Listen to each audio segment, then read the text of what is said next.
హిందూ నమస్కారం. ప్రియాంక గాంధీ గారు, అక్క మీరు పాలస్తీనా మీద జరుగుతున్నటువంటి ఇజ్రాయెల్ చేస్తున్నటువంటి దాడులకు వ్యతిరేకంగా ఏం మాట్లాడతారక్క? మన దేశంలో జరుగుతున్నటువంటి మీ సొంత కూటమి ఏదైతే ఉందో, ఏది మన తృణమూల్ కాంగ్రెస్ ఉంది కదా, ఆ తృణమూల్ కాంగ్రెస్ పాలిస్తున్నటువంటి పశ్చిమ బెంగాల్లో సందేశ్ ఖాళీలో జరుగుతున్నటువంటి ఘటనల గురించి ఎన్నడూ కూడా మాట్లాడరేందక్క మీరు?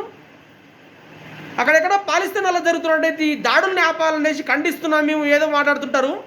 ఆ గాజు కాలనీ ఇజ్రాయెల్కి వ్యతిరేకంగా మేము మాట్లాడుతారక మీరు ఎందుకు మాట్లాడారు? మీరు పశ్చిమ బెంగాల్లో మమతా బెనర్జీకి వ్యతిరేకంగా ఎందుకు మాట్లాడరు? సందేశ్ ఖాళీలో అమాయకపు ఆడవాళ్ళని ఎత్తుకెళ్ళి వాళ్ళ పార్టీ ఆఫీస్లో రేప్ చేసి చంపేస్తున్నారు. ఇది మీకు తెలియదా? తెలిసినా కానీ ఎందుకు మాట్లాడరు మీరు?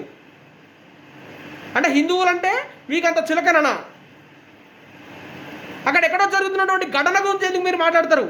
మన దేశంలో స్వయాన మన భారతదేశంలో జరుగుతున్నటువంటి మీ సొంత కూటమి ఏదైతే ఉందో, ఇండియా కూటమికి చెందినటువంటి పాలిస్తున్నటువంటి ఒక రాష్ట్రం ఏదైతే ఉందో పశ్చిమ బెంగాల్, ఆ పశ్చిమ బెంగాల్ పాలిస్తున్నటువంటి మమతా బెనర్జీకి వ్యతిరేకంగా ఎందుకు మాట్లాడరు మీరు? అంటే మీలో ఉన్నటువంటి తప్పుని కప్పిపుచ్చుకొని పక్క వాళ్ళు ఎక్కడో జరుగుతున్న దాడుల గురించి మీరు ఎందుకు మాట్లాడతారు? మీరు మాట్లాడాల్సింది, ఖండించాల్సింది పశ్చిమ బెంగాల్లో జరుగుతున్నటువంటి సందేశ్ ఖాళీలో జరుగుతున్నటువంటి ఘాతకాలకి వ్యతిరేకంగా మాట్లాడండి. ఈ దేశంలో ఎక్కడ బాంబు వెళ్ళినా కానీ పాకిస్తాన్